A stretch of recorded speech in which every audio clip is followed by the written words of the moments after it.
Working at heights can be exciting, but it can also be dangerous. To stay safe, you need to be aware of your surroundings, use the right protective equipment, and stay in communication with your coworkers. The incident you are about to see actually happened and resulted in the death of a longshore worker.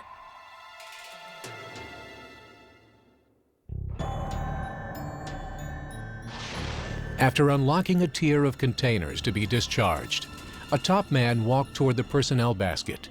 He was 4 containers high above the deck of the ship. As he began to enter the basket, it started to move. The crane operator had started trolleying the basket toward shore, not realizing that the top man was trying to enter it. The top man did not have a good grasp on the cage and fell from the edge of the container. He hit the crossbeam of the crane, then fell to the concrete deck below.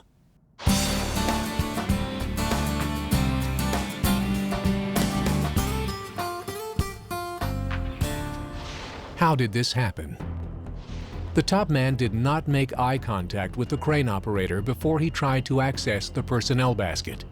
He just assumed the crane operator knew where he was. Assuming that someone else sees you can be a deadly mistake. Unfortunately, the top man also did not activate the manual cutoff switch on the spreader, which would have disabled the crane and kept the operator from moving the basket before the top man was safely inside. The crane operator made a critical error when he didn't keep a constant lookout for his top man. Making sure the top man was safe and accounted for should have been his first priority. He never should have moved the spreader until he had eye contact with the top man.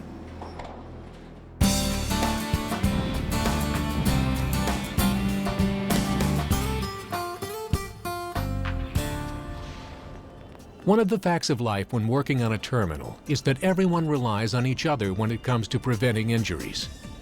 This means that every single person has to do his or her part to make sure everyone goes home safe.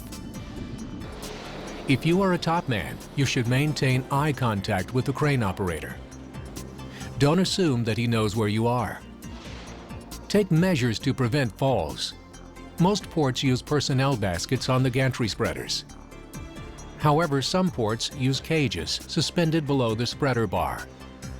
Still other ports use fall arrest devices that work independently of the spreader bar. If your port uses a spreader bar that is equipped with a manual cutoff switch, use it. Activating this cutoff will prevent the spreader and cage from moving before you are ready. In all other cases, take the proper measures to prevent falls. Personal fall protection must be used whenever you are working within 3 feet of an unprotected edge of a work surface that is 8 feet or more above the adjoining surface and 12 inches or more horizontally from the adjacent surface. Before using personal fall protection, inspect it to make sure it is in proper working order.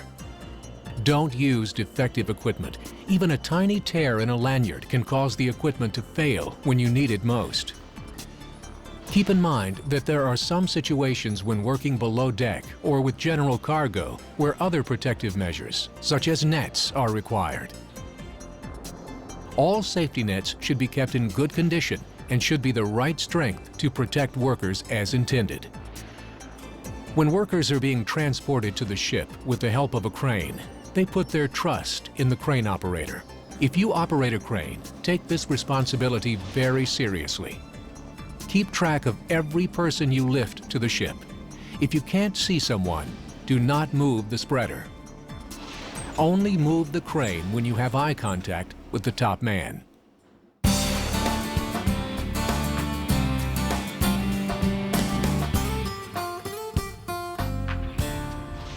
This top man and crane operator are no different from you. Always stay alert on the terminal and do your part to keep you and your coworkers safe. Scan your environment for hazards, then focus on the task at hand.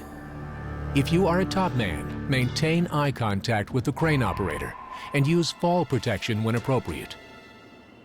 If you are a crane operator, make sure you keep track of all workers you lift to the ship and maintain eye contact with the top man. Don't let a tragedy like this one happen to you.